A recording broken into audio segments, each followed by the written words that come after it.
Hey everyone, I'm Rod Roddenberry, and you're listening to Trek FM.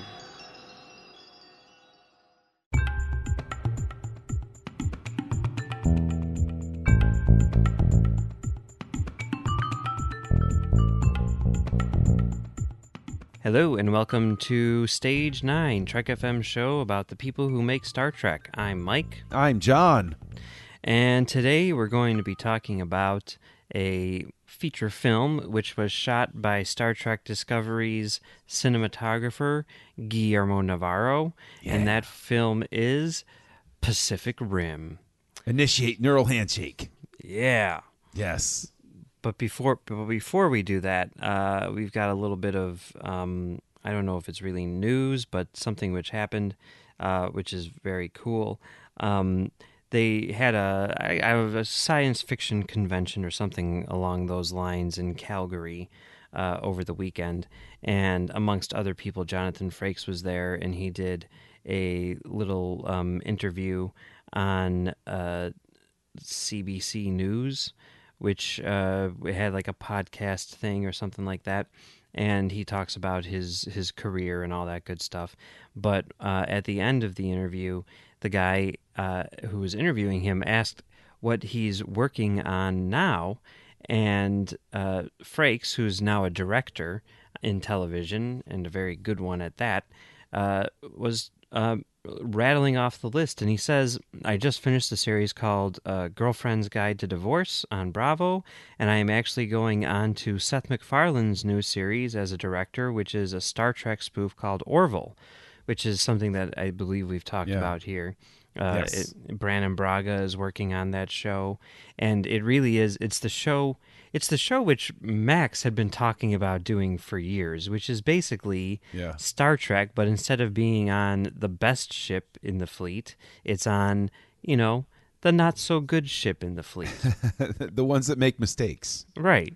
Yeah. And, that's obviously, something which, people have thought of as being a humorous concept in the past, but it sounds like they're taking this, like they're doing this a bit straighter than you would expect.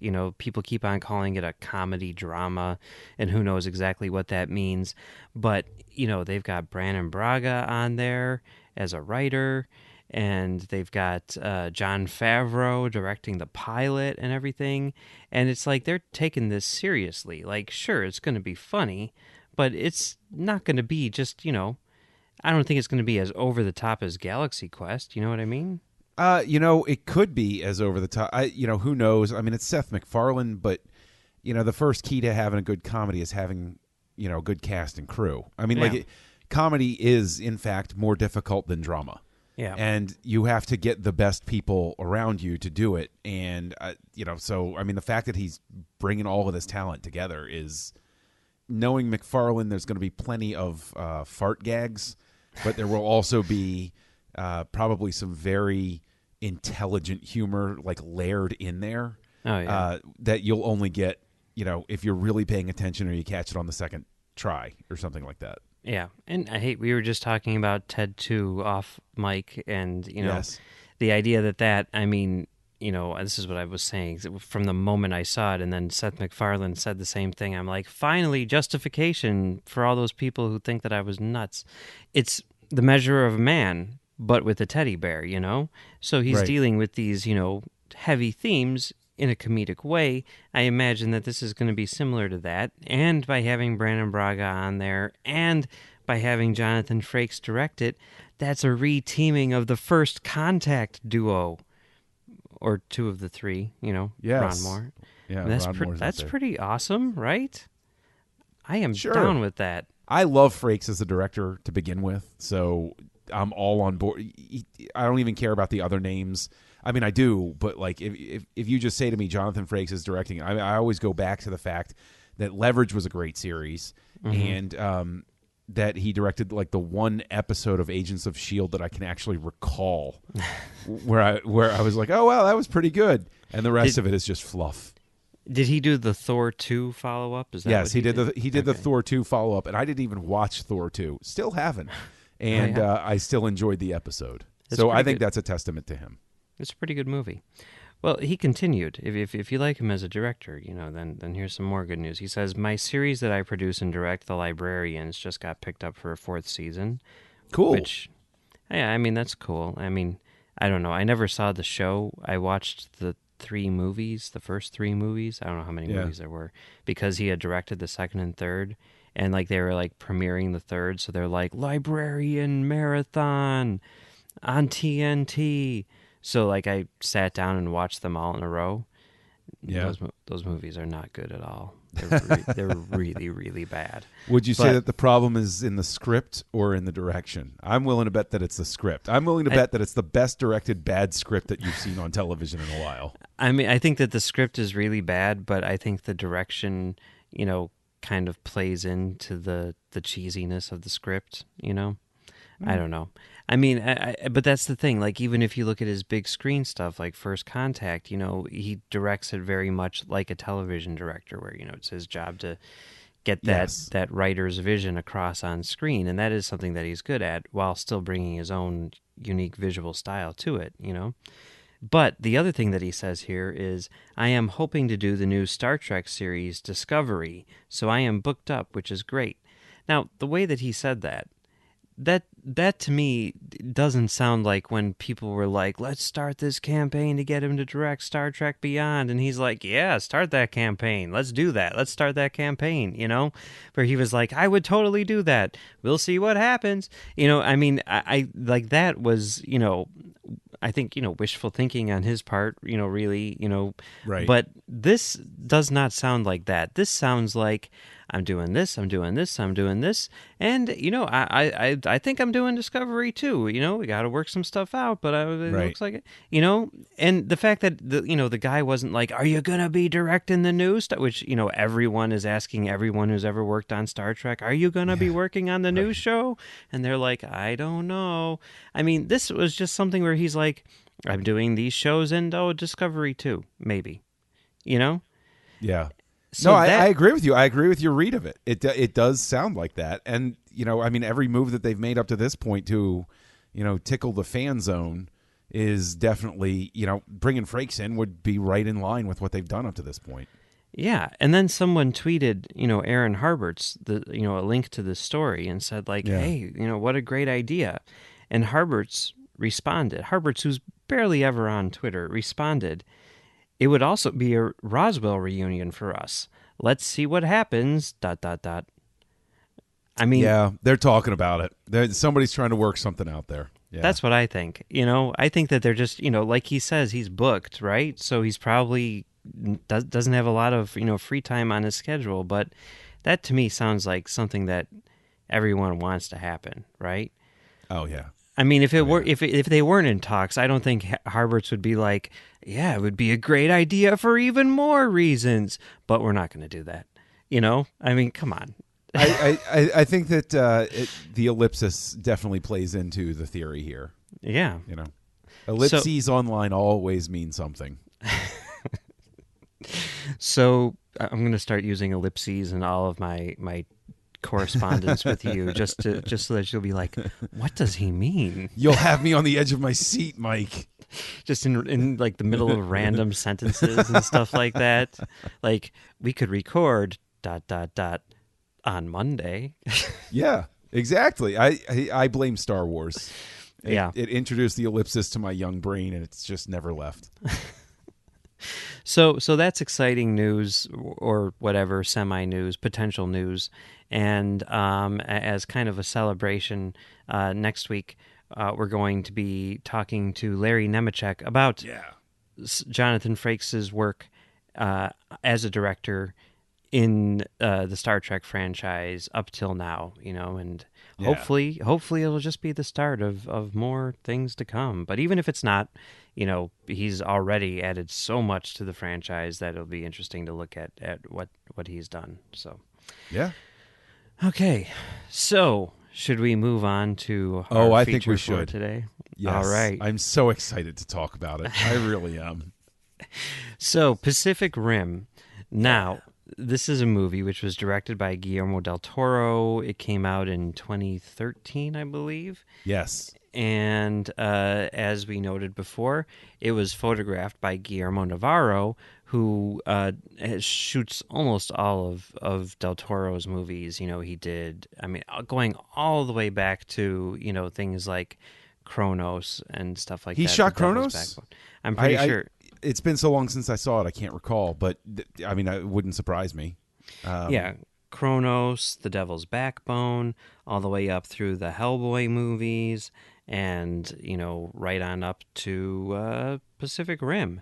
Yeah. So they obviously have been collaborating for a long time and have a very close bond and are intrinsically linked on a visual level. Oh, also, by the way, I always forget. We always keep on forgetting, but they also worked together on a movie called Pan's Labyrinth, where Navarro won a freaking right. Oscar. Yeah. So yeah, there's that too. Anyway, so Pacific Rim. Yeah. You want to give a synopsis of this movie? Yes. Okay. Take every anime, mecha, Robotech, Voltron type of movie or TV series that you've loved, and put them all together in a giant, gorgeous-looking 2-hour extravaganza of monsters fighting robots on a city-sized monsters and robots fighting, and then add in some humor with Charlie Day and company, and of course Ron Perlman, and you've got Joy and Idris Elba, and come on, like an incredible cast. And yeah, that is what the plot is. Giant monsters fighting giant robots for the fate of the world. It's not too terribly complex. This is not a movie where you're going to be going in there. This isn't terms of endearment with robots or anything like that. This is just a straightforward, in your face. But in your face has such a negative connotation. It's not in your face. It is a joyous celebration of everything that made those shows like Voltron or Transformers or Transor Z or any of that stuff wonderful to watch. And I like it is such a celebration of those things. I actually, watching it this time, it's like spiritually speaking, it's like Star Wars in that it's not exactly what you grew up watching. Star Wars was basically Flash Gordon regurgitated in a postmodern sense. And Pacific Rim is that, but with all the stuff that was, exciting big robot monster shows and movies, but reinterpreted in a postmodern sense and in a very loving way, very evocative way. So that's Pacific Rim. Yeah, it's very clear, I think, that and it should be absolutely no surprise, given his past work and everything, that Del Toro is presumably a huge Godzilla fan, right? Yeah. And a huge anime fan. And, this is just one of those ideas which everyone, probably just thinks of as, one of those, because it's such a simple concept. It's like, what if Godzilla fought a giant robot? What if Godzilla fought Voltron? What would that look like? And it would look amazing. It's not a tough sell, really, It isn't. And what's funny is, the first time I saw this, I saw it, unfortunately, in 3D. With my wife, and they had turned up the sound too loud and everything, so it wasn't an optimal viewing experience for us. But I remember coming out of it, and I was a little giggly about it. And she looked at me and she said, "Did you like?" First and foremost, God bless her, I talked her into going to see it, because this is not her cup of tea at all. And she looked at me and she said, "Did you like that?" And I tried to, I sort of had like this reserved reaction the first time I watched it, where I said, "Yeah, I liked it. It's really, I know that it's not terribly deep or anything and stuff like that." And then it was on the second viewing when I just watched it in a darkened room by myself that I just completely fell in love with it. Because I think that sometimes there's a tendency, I know I have this tendency, and I hope I'm not, unique, because I'd feel terrible if I was the only one that had this tendency to sort of go into a movie like this and see it and sort of want to say, "Oh yeah, it was good," but I recognize that that's, it's a little simple and it's a little, I I wish that from the moment I had let myself experience that joy, that embrace. I mean, even on that first viewing, I mean, for Pete's sake, there's a moment in this where Gypsy Danger, the robot, is carrying a frigging ocean liner and uses it to whack the monster upside the head. I mean, that is, 8-year-old me inside is just clapping and cheering. That's wonderful. Yeah, it really doesn't, pull any punches in that regard. It has, all of that imagery which you can imagine, and it just throws it all in there. I keep on thinking, I've thought about this a lot, Del Toro, quite probably his best movie is Blade 2. And no, that is categorically false, but go ahead. And on the commentary for that movie, he talks about the end, and how graphic it is and everything. And he's like, you always hear people say less is more.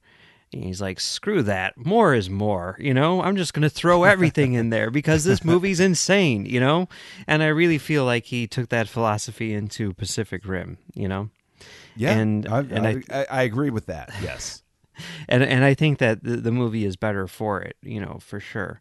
I mean, I know some people might criticize, the plot and how it may not be as intricate as some might like, but I thought that it was perfectly fine and serviceable. I thought it was interesting how, it had sort of an ecological message to it and all that stuff. Yeah. And I thought that he did a good job balancing the epic action with the humor. And I thought, the story between like Idris Elba and his protege was rather touching. And yeah. I thought that, the epic nature of the movie is really what makes it stand out, I mean, yeah. And there were people like it had definitely been built up, prior to coming out. There were a lot of people who had seen it early who were talking about like, this is one of the best movies ever made. Kanye West called it the best movie of all time. So there you go. Kanye's judgment is occasionally called into question, though. I will throw that challenge flag on that. Perhaps. Yes. I'm not 100% positive, but I think we were both at the same college at the same time. Oh yeah. Yeah, I think. I'm not sure. But if his album title is to be believed, he dropped out. He did drop out. Yeah. But there is a hidden track on that album, or Late Registration on the second album, which is his masterpiece. It's such a good album. There's a hidden track at the end. It's called like I'll Be Late for That. And it perfectly describes the registration process at that particular point in time at Columbia College Chicago, and it's so bad and so great. Like, he sums it up so well. I'm like, I was there. I remember that. I remember the pain of trying to sign up for those classes. Anyway, regardless of any of that. So listen to Kanye West and you get to know more about Mike Schindler. So Kanye West is sort of like the stage 9 for Mike. There you go. There you go. Yeah. So yeah, Pacific Rim, I mean, one of the reasons why it works so well, I think, is because of the visuals, I mean, more than anything. I mean, what you think about is stuff like, like you're saying, a robot hitting a monster upside the head with, an aircraft carrier or whatever it is, Yeah. Well, yeah. And the thing is, looking at it, like anything of a certain scale that has, huge epic, digital effects and then live action sets and stuff like that, there's always a measure of mismatch that happens. Digital has a sheen to it still that, it's coming out of that age, but what's great about this is that Navarro really embraces the colors on both. When it's the giant robots and the people, it looks like a comic book in the days of, the 4-color panels and stuff like that, where the depth of field is very definitely, like, I'm thinking of one scene in particular when the hero is talking, to the protege before they've decided to, become the new crew, and he is lit in the same color as the background, but he's a little duller. And so it literally looks like like an old school comic book panel, because the entire back is washed in this orangish color, and he's got this browner version of it on him, and it literally looks like just a beautifully painted comic panel. And that's so easy to take as a slight, but what it does is when it scales up to the digital effects, when they're having the big fights, it makes it feel completely seamless. Like the visual aesthetic, like everything ties together because of the way that palette is used. And and you think about Ron Perlman's hideout. You look at that, like the way that he pops against the red background of his own hideout is just phenomenal. And and even the fact that they used with the robots, when they would drop them into battle, they're carried out by these helicopters and then dropped from the cables. And it's an excuse to use this heavy spotlight from above that creates this incredible effect of like highlighting this feeling of like playing with toys in the bathtub when they're fighting in the ocean. Like the lighting's harsh from up top, and it makes it look both real and less real. And it's just, this movie is just so much fun, even on that visual level. That's what I love most about it. Yeah. And I know, obviously a movie where giant robots are fighting giant monsters, a lot of it is going to be CGI, and, you could say like, well, that's technically not photography, but, there is a lot of stuff which is done on practical sets in this movie as well, and the way that the two match, I mean, it's very clear that, the job of the cinematographer has evolved over the years, and I'm sure that Navarro was consulted heavily in terms of creating the look of those, CGI effects as well, Oh, well, yeah. I mean, I'm sorry to cut you off, but there's one specific shot of when Gypsy Danger's walking through Hong Kong, and the buildings are all lit in the primary colors around it. And it looks just like, again, that shot, where he's standing in his quarters and he's got the different washes behind him and everything. Yeah. And it's really interesting, like, in terms of the look of this movie. Like, I mean, I guess just sticking on the giant, monster side of it for just a minute. What you're talking about with the scale and everything, I think is really, really true. I mean, I saw it in 3D when it first came out, and I just watched it in 3D now, just a day or two ago for this thing, and especially watching it like on the smaller screen. I don't know. I find 3D tends to work a lot better at home for whatever reason. But when the movie was first coming out, they were saying like, is it going to be in 3D? Because like everything was in 3D around that time, and Del Toro was like, no, it's not, because I'm afraid of it miniaturizing things, and I want it just to have like the epic scale. And then like sometime in the production, it ended up being in 3D, and people were like, hey, Del Toro, what's up with that? You were very passionate about not releasing it in 3D. And he starts getting into all this stuff like, well, I saw tests and blah, blah, blah. And he gave this whole long explanation. And then at the end, he's like, so in other words, I changed my mind. And and you look at it, and it does, like the 3D, even though it's like a post conversion, it's really solid. There's some shots where you're like, that didn't work out too well, but for the most part, I think especially with like the CGI stuff, it was really sort of like designed in 3D, and it looks fantastic. And to me, it really adds to the scale. Watching it the other day, I thought it looked great. And in terms of like the lighting and stuff like that, sort of the more traditional photographic elements or whatever, I find it to be very unique in terms of Navarro's filmography, because I don't know what it is. I'm having a hard time like putting this into words, but like most of his movies, like I think about, I guess maybe just the ones that I sort of gravitate towards, I think about things like Desperado and From Dusk Till Dawn and Jackie Brown and even Hellboy, and like they have sort of a very soft look to them, Yes. in a sense. Yes.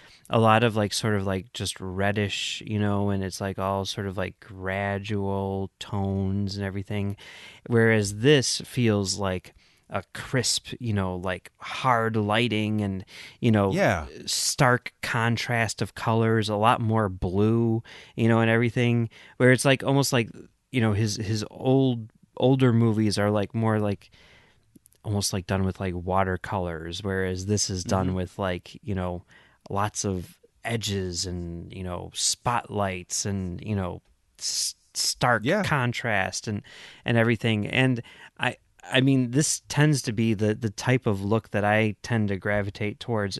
I mean, it reminded me a lot of like Enterprise or, the JJ movies, Dan Mindell in a sense. Yeah. Which, by the way, they're shooting the sequel to this right now. It's going to be out a year from now in February of 2018.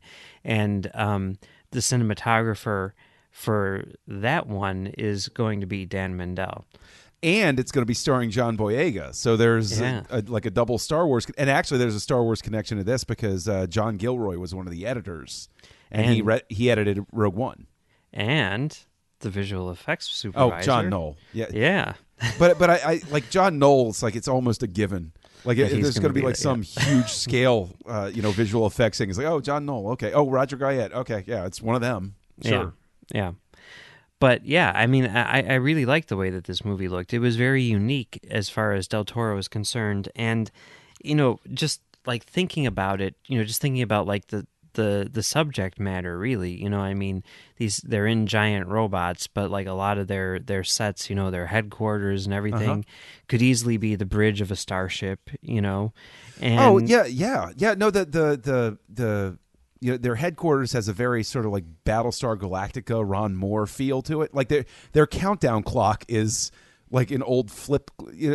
It's going to be hard to describe because my dad had one of these types of alarm clocks where what the numbers were, they were not digital, but you had two halves. You had a top half and a bottom half, and every time the minutes switched, it would flip over. And, so the one would become a 2 and stuff like that. And it would do that for all of the numbers. And that's their type of clock. It's a ridiculous sort of thing for them to have in this. They've got holographic displays, but that's their countdown clock. And it's this feeling of it's a whimsical choice at best. Yeah, for sure. But it definitely works. And the lighting that you see in this, I think, is going to be rather indicative of what, the lighting in disco is going to be like. I mean, even from that little clip that we saw, the video from the start of filming on Discovery, you could kind of like look behind the clapboard and see, sort of see what the lighting on the set looked like and everything. And, based on those few little glimpses, I would say that it does look, a pretty decent amount like Pacific Rim, And considering the fact that they're going to be blending presumably a lot of digital effects with this, it very much is, I think, going to follow like Navarro is going to use that sort of cue, to bring everything together. Because I think that, because you're citing the other stuff where he had, a more subdued palette, but it's like that stuff was all very. Even Hellboy, that's very makeup. And if you think about that, he's got great experience lighting makeup really, and prosthetics really, really well and making it look good. And we know that they've got a lot of prosthetics that are involved in this. I mean, I think it's a fair bet that Jones is going to have a lot, something on him. Yeah. And, and Navarro knows how to make that stuff work really well too. Yeah, 9 times out of 10 that you've seen Doug Jones dressed as some sort of weird creature thing, 9 times out of 10 that shot was photographed by Guillermo Navarro, Yeah. So there you go. I mean, it definitely looks good, and I think like. Well, I mean, I guess the other thing which is kind of noteworthy in terms of this is it was one of the few Navarro movies which was shot digitally, and presumably or definitely Discovery is going to be shot digitally as well. So I would assume so. Yeah, I think that's been established based on that video. that was released. So yeah, I mean, I think that, you know, I love. I mean, if you were to ask me like what is the best looking Navarro movie, I'd probably say Desperado. But you know, I think that this is going to be the one which is most indicative of what we're going to see on Discovery. You know. Yes, and it's a lot of fun. It's Yeah. so well worth seeing. It definitely is. And, you know, Navarro, like, as we've discussed, like, if you look at his filmography, he's barely shot anything. He's only shot one movie since Pacific Rim, and that's Night at the Museum 3. And he hasn't photographed anything, you know, since, So- you know, in the past 3 years. So weird. Hey, you know, I mean, it's a job, right? I guess. And, you know. Well, I mean, maybe he was just taking some time, you know, decompressing or something. I think he did. Did he do the other ones as well? You know, I don't know. No, he did the first one. He did the first Night at the Museum, so he was returning to his roots, I guess, or whatever, or their roots. They were returning to their roots. Yeah. But you know, regardless of that, you know, the thing that he's been doing since is directing television, and I think that it is not unreasonable to guess that Navarro will be directing some Discovery after his job as a cinematographer is up. I mean, you look at the things that he's directed, a lot of stuff by Fuller and Kurtzman, you know, Hannibal, Limitless, Sleepy Hollow, American Gods, and then in addition to those, Luke Cage, Preacher, Damien, Narcos. I mean, all very high profile and very cinematic, you know, television shows. Oh, yeah. So I think that would be quite cool if he were to direct an episode or two of this here show. So. I mean, I would presume that you know, a way of saying thanks for setting up the look of the show, you know, in the very first episode is say, and you can you know, pick an episode that you would like to direct. Yeah, stick around for episode 2, you know? Right. So any final thoughts on Pacific Rim?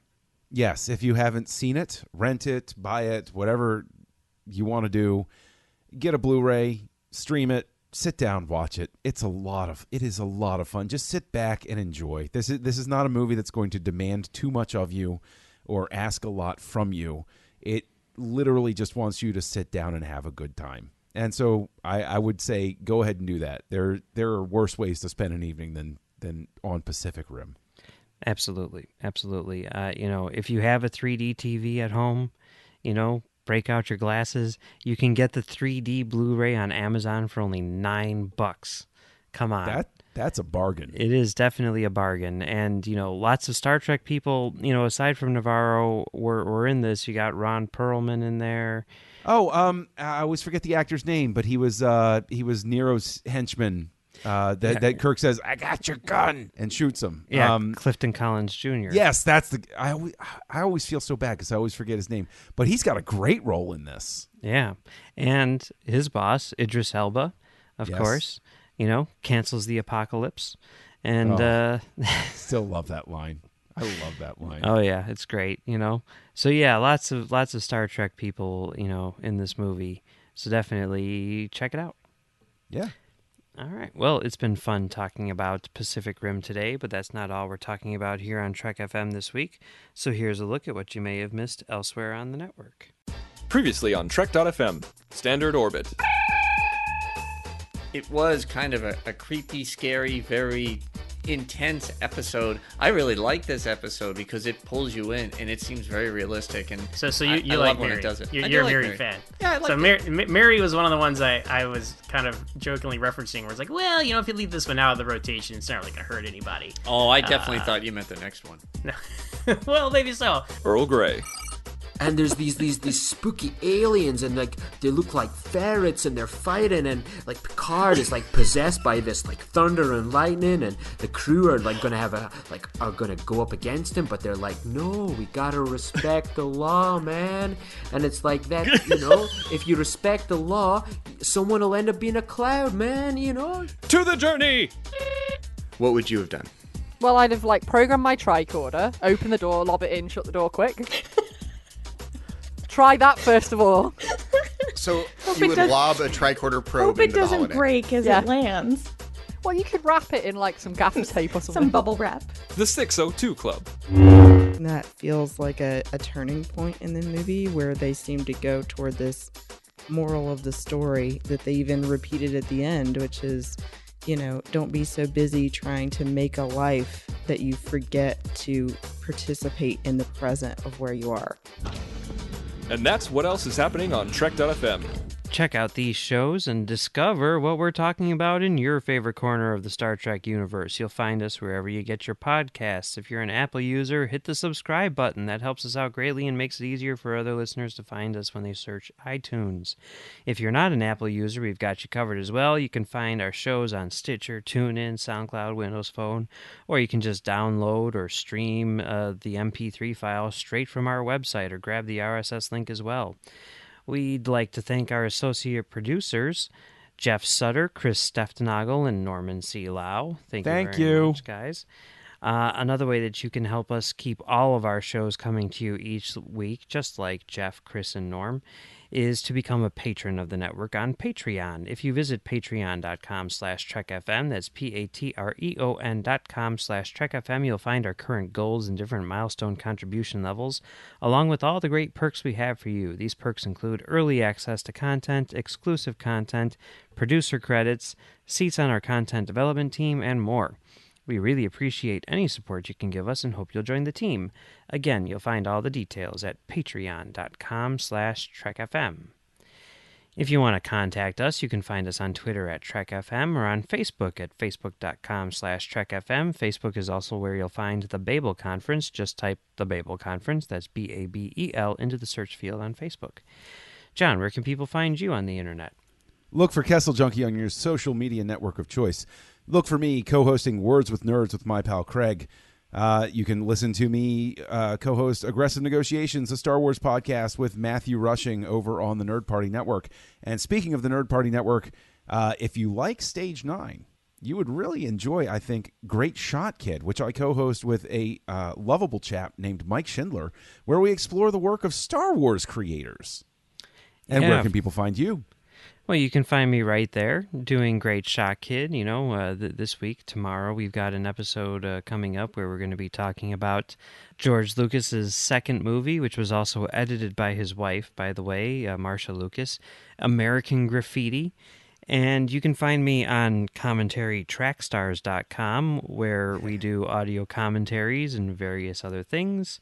If you tune in on Sunday, there will be a commentary for Star Trek Beyond featuring. Cannot wait. Yeah, Max and I are both on there, and we get a little into our friendship and why and how it's kind of a Spock McCoy dynamic, and the question comes up: which one of us is Spock and which one of us is McCoy? So. Check that out. And you can also find me on Twitter at Mumbles3K. All right, so we'll be back next week with Larry Nemechek to discuss Jonathan Frakes' career as a director inside of the Star Trek universe.